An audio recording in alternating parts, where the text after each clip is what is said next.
उत्तराखंड में बीजेपी ने चुनावी घोषणा पत्र में यूनिफॉर्म सिविल कोड का मुद्दा जोर शोर से उठाया था और इसे साकार करने की दिशा में अब उत्तराखंड सरकार ने तेजी से कदम उठाने शुरू कर दिए हैं। यूनिफॉर्म सिविल कोड के लिए समिति की बैठक दिल्ली में हो रही है और समिति के अध्यक्ष जस्टिस रंजना प्रकाश देसाई बैठक कर रही हैं। बैठक के बाद कमेटी की तरफ से मीडिया ब्रीफिंग हो सकती है। तो ये बड़ी खबर आपको हम बता रहे हैं। घोषणा पत्र में बीजेपी की ओर से वादा किया गया था और अब इस दिशा में कदम भी उठाए जा रहे हैं। ये बड़ी खबर आपको बता रहे हैं। यूनिफॉर्म सिविल कोड लाने की कवायद तेज हो चली है और दिल्ली में जानकारी आपको दे दें कि इसको लेकर बैठक हो रही है। और इसी खबर पर अधिक जानकारी के साथ संवाददाता राजा पटेल दिल्ली से हमारे साथ जुड़ चुके हैं।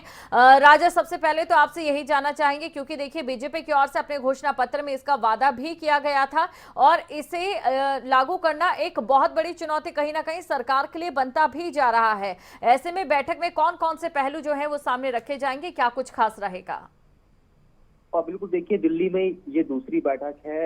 यूनिफॉर्म सिविल कोड की दूसरी बैठक दिल्ली में आज शुरू हो चुकी है। मैं आपको बता दूं, उत्तराखंड सदन में ये बैठक हो रही है और जो जस्टिस है रंजना देसाई, उनके नेतृत्व में ये बैठक हो रही है। तमाम जो मेंबर हैं उनसे डिस्कशन किया जाएगा कि आखिरकार किस तरीके से लागू करे, क्या इसके फायदे होंगे, क्योंकि बीजेपी का घोषणा पत्र था। घोषणा पत्र को लेकर जिस तरीके से बीजेपी ने तमाम वादे किए थे और उसी कड़ी में इस बैठक को छोड़कर देखा जा रहा है। और जो जानकारी है कि बैठक के बाद प्रेस ब्रीफिंग होगी और जो रंजना देसाई हैं वो बारीकी से इसके बारे में समझाती हुई नजर आएंगे। जी बिल्कुल, तो बारीकी से इस बारे में समझाया भी जाएगा। लेकिन उत्तराखंड की अगर बात करें राजा पटेल, तो देखिए विपक्ष लगातार इन तमाम चीजों को लेकर मुद्दा भी उठाता नजर आया है। यूसीसी को लेकर अगर खास तौर से बात करें तो क्या सरकार के सामने ये भी चुनौती बन सकता है कि कहीं ना कहीं विपक्ष की ओर से जो सवाल पूछे जा रहे हैं या फिर विपक्ष जो कोशिश करता नजर आ रहा है उसे कहीं ना कहीं नाकाम किया जाए?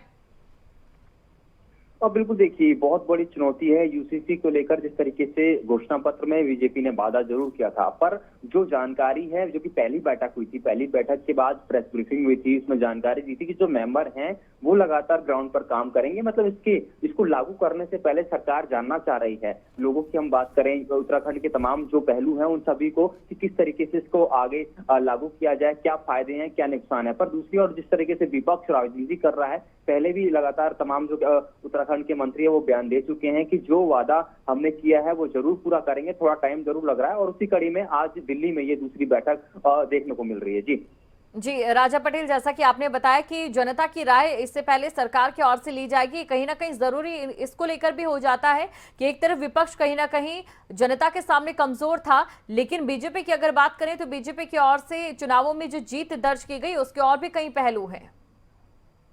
बिल्कुल देखिए, जिस तरीके से बात करें यूनिफॉर्म सिविल कोड की, मैंने आपको बताया कि जैसे कि ये दूसरी बैठक है, अभी जो जानकारी निकलकर सामने आ रही है और कि जनता से राय जरूर ली जा रही है। और दूसरी ओर जो मेंबर हैं, जो कमेटी के गठित की गई है कहीं ना कहीं बीजेपी की तरफ से, वो सभी मेंबर इस मीटिंग में मौजूद हैं और बारीकी से उनसे भी बातचीत की जाएगी। क्योंकि जो पहली मीटिंग थी उसमें भी तमाम जो तथ्य थे अलग अलग वो रखे गए थे। ग्राउंड पर किस तरीके से काम हो, इन सभी पहलुओं को लेकर कहीं ना कहीं बातचीत हुई थी। और आज दूसरी मीटिंग है, अब जो मेंबर्स हैं उनसे फीडबैक लिया जाएगा और जानकारी है कि प्रेस ब्रीफिंग में इन सभी चीजों को लेकर बारीकी से ब्रीफिंग की जाएगी।